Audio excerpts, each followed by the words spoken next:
Hello and welcome to the special edition of The Stack, where we look back in the year of 2025 with some of the best interviews here on The Stack. On today's show, we speak with the Washington Post executive editor, Matt Murray, and photographer Bruce Weber. Enjoy the show.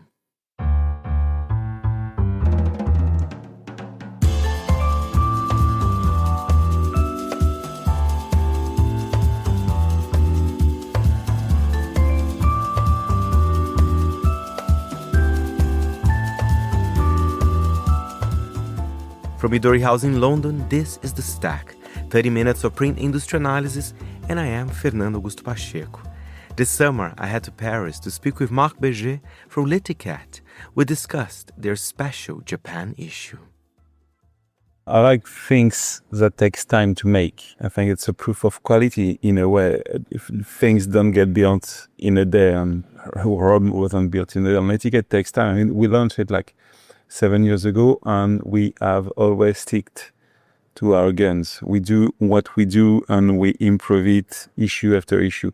We get to talk to more and more powerful, well-known people, but we are not obsessed with celebrity. We get to work with brands we like more and more often, but we are not running after brands. We consider clothes to be a cultural object, as it's as significant to wear or to buy a piece of clothing than to buy a book or to go and watch a movie. That's what we tell. We are not our 2 feet inside the fashion circus. We may have 1 foot at some point, 0 at others, but never 2 in a way. So that's what we do. We make a cultural magazine about clothes, and we show ideas, how to dress, why. We tell stories. We do what I consider to be quality journalism. We interview people at length. We are not looking for buzz lines or punchlines. We are looking for stories, for intelligence, if I may say, maybe spirit also, maybe humor sometimes. We want something real. Clothes are made to be worn, and we want something real, and we are not obsessed by being one of the link inside that crazy fashion world. We look at it, and it's a good position to be in. Well, one thing for sure, Mark, you know that people still need to read in the summer. A lot of magazines sometimes forget about that. So there's a special title coming out, and it's all about Japan. It's a country I adore. What a lovely combination, Japan and L'Etiquette. Tell us more. The idea indeed exactly was to say we have an issue going out in April. We have an issue for winter in September. We can't move those dates. I mean, it matches the way people dress and the seasons. But what could we do at a publication in a time when people have a lot of free time to read, where people are taking trains, are in the airports? I mean, it's always important when you create an object, a magazine, to think of how will it get into people's life. Doing something when people have time to read seems to be as a logical idea. So the idea was this, and it was also to make our first issue that would be totally mixed gender. So it would be an issue with women's and men's fashion in the same issue, in the same series of images. And Japan was also an object of fascination. We sell a lot of copies in Japan. When we recently did a pair of shoes with John Lobb, it got sold out very quickly, thanks in vast majority to buyers in Japan. So it was very logical, and we went there for 2 weeks. We got to talk to every people we reached out, because I think they knew L'Etiquette in a way or another. So it's a fascinating country in plenty of sense. I was surprised by the fact that everyone is clean. Everything is, I mean, obviously, France also people are clean mostly. But yeah, there is a cleanness to how they'll dress, how they look, how they think also about the way they dress. I'm looking at what sentence we could have at the beginning of the issue, and there is one I liked that I just read in an article we were finishing. And the girl says, "I'm nothing special. Like every Japanese people, I prepare my outfit on the night before." And to me, it's a funny sentence, almost nothing, but it still says a lot about the way Japan people approach clothing. They care. They want to look good, and they want to look good through the clothes. They want to look good through the way they talk. They want to look good through the objects that they may produce, build, make. So they care a lot about what they project. So there is a lot of stories based around that ideas in the magazine. We have shot people in the street. We have been going and see people making denims, obviously. We are talking tomorrow to Yoji Yamamoto. We have something about Miles Davis and his fascination for Japan fashion. We have a guide of Tokyo in collaboration with Popeye. It's pretty rare that you will have collaborations between magazines, and I was happy that we could do that with them. It's like the guide is made in association with Popeye, who gave us their addresses. And we have based fashion on 30 iconic pieces of Japanese fashion, from the pleats of Issey Miyake to the Gakuran jacket that the schoolboy will be wearing in Japan, to the Onitsuka Tiger sneakers. We shoot those pieces in still life and we put them in life on models. That's how we treat the Japanese fashion. So I think it works. As I said, I think Japan is very etiquette in a way. First of all, I generally think, let's say, menswear. They use a lot of vintage pieces, for example. The vintage shops are amazing there. Yeah, the vintage shop are definitely the best ones, basically, because when you are into American vintage, they are almost as good, maybe better than the American shop themselves. Even when you look at French vintage, French old workwear, you can see the Japanese buyers in the countryside nowadays outside of Paris. So yeah, they are very good at it, and you can find many gems. It's expensive. They don't have a Japan vintage, strangely, and we try and answer that question. Why are they fascinated by old kimonos? But not really. They are very curious about what America, Europe, France produced. So yeah, it's a vintage mecca, definitely. Thank you, Marc Berger there from L'Etiquette. Always a pleasure.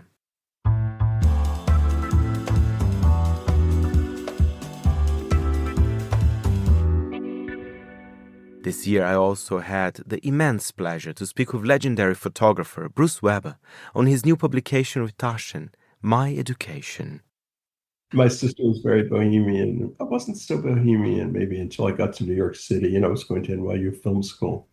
My parents were very glamorous to me. And I remember my mom would leave me. They sent my sister to a Catholic school where she had all the girls in her class dye their hair platinum blonde, and just causing the nuns a lot of trouble.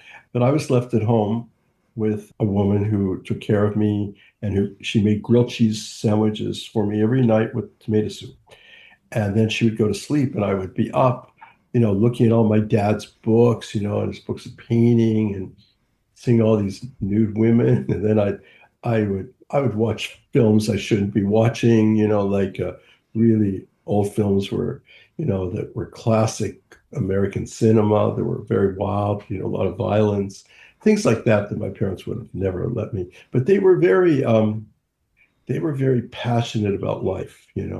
My dad grew a great garden of tons of vegetables and flowers, and my uncle, my great uncle, he was in really great shape and he'd run around and he'd just be exercising in the backyard. It was kind of like weird. It was almost a little bit like sort of that bohemian lifestyle, like in Northern California, I'd say, like in the 50s and 60s it was.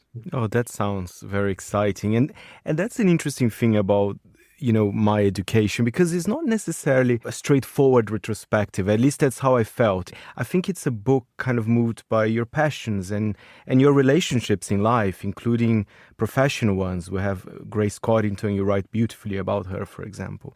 Well, people say, is this a retrospective? And I'd say definitely not. Yeah. I said, I'm always taking pictures, I'm always making films. I'm always doing things, I feel so lucky that I get to do it. And when I look at this book, I think of the assistants that worked with me and the crew that worked with me.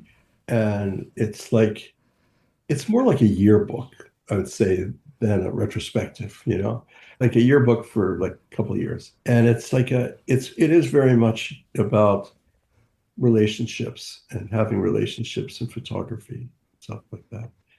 I wanted to make a book that was like maybe going to a party and having all the people that I really enjoyed hanging out with there. And so I thought, like, some days when I get lonely, I can look at this book and think, oh, wow, yeah, oh, that I really was crazy about that guy or that girl, you know, and that dog, you know, or that car in that picture or something like that, you know.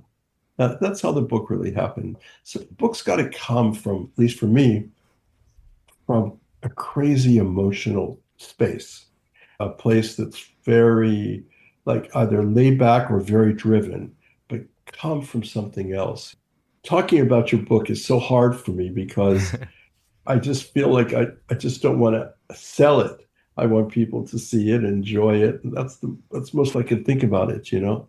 But I hope it inspires people to go in their own backyard and take pictures of their loved ones. You know, I always say to people, you know, do you photograph your children a lot or your animals? No, not really. And I go, well, you've got to because nothing's forever. And that's the great thing about photographs. You know, when you see something in a newspaper and you'll see like a house that burned down or there's a hurricane or some kind of disaster, what do people take out of their house but photographs of their family and of their loved ones, you know? And so you think, you know, like when you photograph somebody, you're kind of making a little bit of their history in the world. Well, and that's very much the case of your work because, you know, we see in the book. So, for example, I think the actor Viggo Mortensen, I think there was a picture of him in the 80s, which was beautiful. And I actually never seen a picture of him in the 80s. So that was a nice surprise. And then perhaps 2 decades later is the same subject. So it's quite interesting because you also see some of your subjects growing up in that sense, right? Oh, yeah. A lot of people, a lot of men and women who I photographed when they were very young, I'm still photographing them 40 years later. I'm so happy to see if they grew up into really special, something special. And I've been lucky, most of them have. I was doing a shooting about a lot of guys for French Vogue, men's French Vogue. And I had all these guys I photographed, you know, like years before. And they were all there as sort of older guys, like in their, say, mid 40s and early 50s. And we get there and they're playing football and they're, you know, doing exercises and climbing trees and climbing rocks. And I said, I can't believe it. They're still the same people, you know. And we were sitting down at dinner with all of them at my house in Montauk. My wife and I were there, and I looked at them and I almost started to cry because I was so happy they grew into such great men. Another thing I would like to ask, I think I read that somewhere, but that's something that I completely agree. You're one of the few photographers, you know, when there's a picture of a group, you know, they could be running on the beach or they can be playing a sport. But I don't know, it looks so beautiful when you do it. I think you're not just kind of a portrait of one person. You do very good group pictures, I have to say, Bruce. It's quite a gift. Well, thank you. It's really hard. It's really hard. I mean, To capture that moment, right? yeah, and you know, and sometimes you're photographing maybe somebody you know in that group and somebody, most people you don't know, and you're trying to get a feeling. And I mean, when I was like in Hawaii, I was out with a lot of guys in the military. We were doing a thing for Lomo Vote. And I didn't know this. It was quite naive of me that the different militaries didn't get along. So I had a guy there from the Navy. I had a guy from the Air Force. I had 2 guys from the Marines. I had 1 guy from the Coast Guard. And they're all like not talking to each other, you know. And I said, oh, come on, let's go to a Chinese restaurant. We went down to this place called Hotel Street, which exists but doesn't exist like that. It has all the tattoo parlors and the prostitutes, and it's a pretty tough place, but kind of the atmosphere is very exotic and really great. And these guys started drinking beers and they, you know, and I think they started trusting me and my assistant and the girl that was with us who was dressing them. And they became friends. And we ended up in a hotel room and they're all in their boxer underwear, laying on the bed together. And I look at that picture And I tell a guy who's in the military at this point, like, this is a picture I took of that guy, is in the Army, that guy's in the Marines. He said, I can't even believe it. They're even that close, because of these different things. But that was in Waikiki, and it was really, really fun. A lot of those guys went off to war. One guy looked a lot like this actor, John Garfield from the 40s. He walked up to me on the beach, it's the last day in Hawaii, and it was like, I thought to myself, oh, I want this guy to travel with me. I really like him. And that's the kind of thing is about photography. You think, oh, should I try to change their life? And so I said, no, he wants to go out. He wants to go out on a boat, and be that soldier, maybe hopefully be a good soldier and not get into war and everything. And you sometimes meet a girl, or a guy, and you think, oh, this person could be a model. But you think, no, I don't want to ruin their lives. You know what I mean? No, you have to say, no, don't do it, because you don't know their personality, So that's probably the most important thing, just not so much about the way they look. Thank you very much, Bruce Weber there. What a nice chat. We'll be right back with more.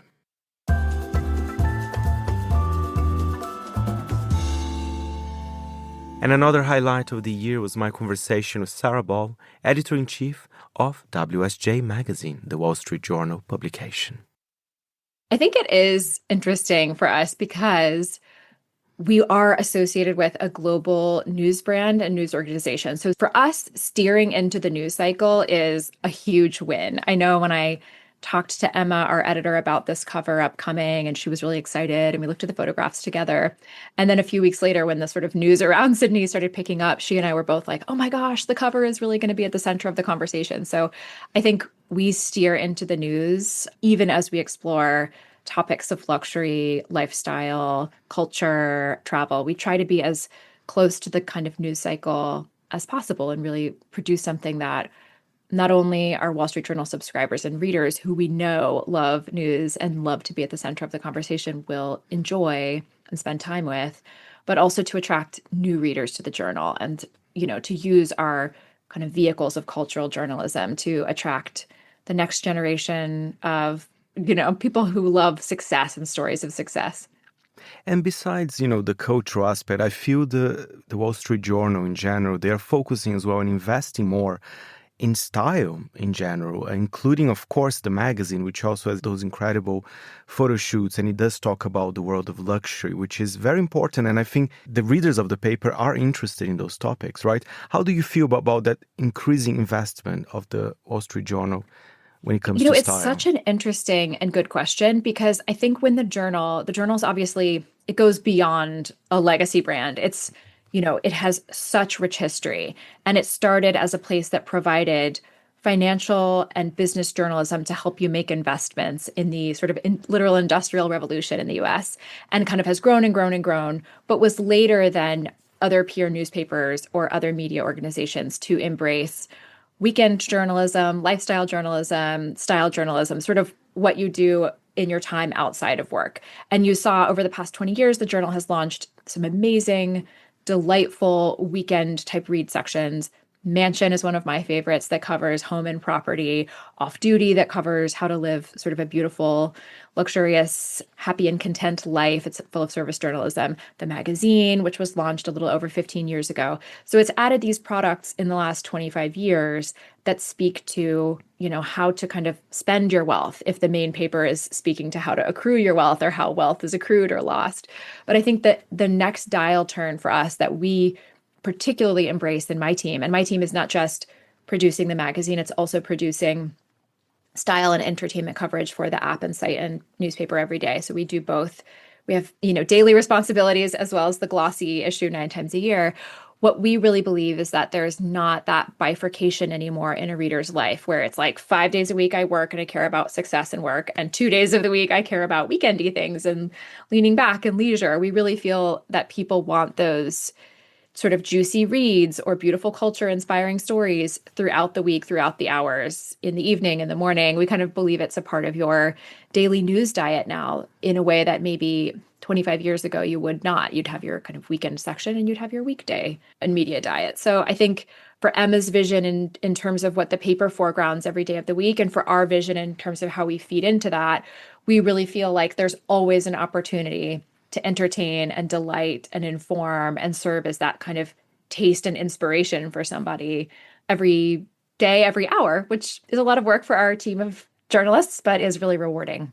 And to have some fun as well, because I want to mention as well the new issue, besides, of course, the story that everyone wants to read with Sydney Sweeney.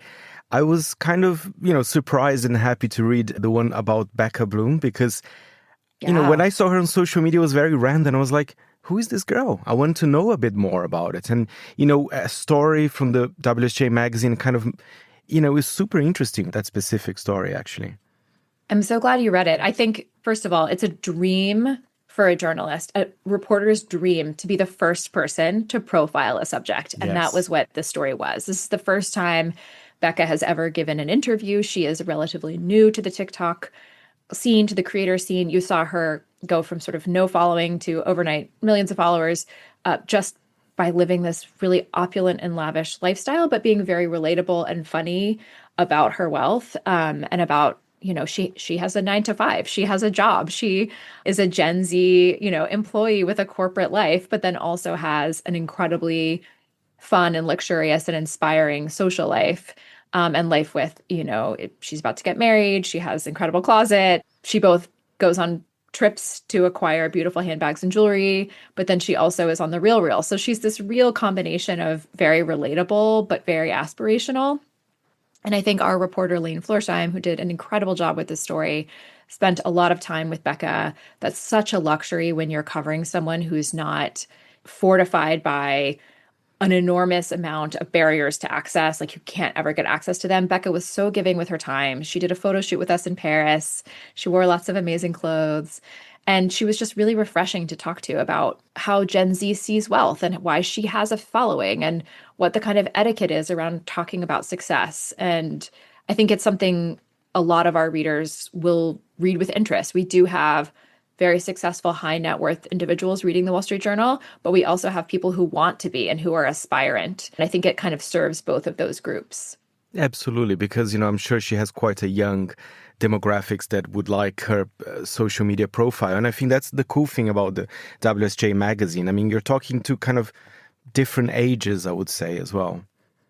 Yeah, I think someone like Becca and someone like Sydney, these Sydney, are people that both of them are people that, your mom might be interested in, but also, a 19-year-old would be interested in, but also your grandmother maybe sees in the news. I think there's a cross-generational spectrum to who's interested in these stories. At least we try to write them both for the specific audiences that are interested in culture and in fashion and in social media and in success, but also for a general readership of the journal who maybe just wants to read an incredibly well-written story that's visually sumptuous and hopefully memorably told.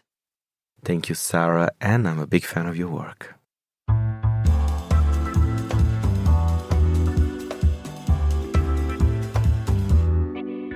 And finally, on this week's Stack, I also spoke with the Washington Post's executive editor, Matt Murray, on his recent changes to the paper. The Post is an iconic brand. It's obviously, for me, an incredible privilege to be part of the Post in any capacity, let alone in this job. I grew up in Washington. I grew up reading the Post. It was in the aftermath of Watergate when the Post's influence and reputation were really peaking, and when it was in a large expansionist mood. Dating back to that time, it really is one of the premier news brands still in the industry and I think in the world. It commands a lot of respect and attention.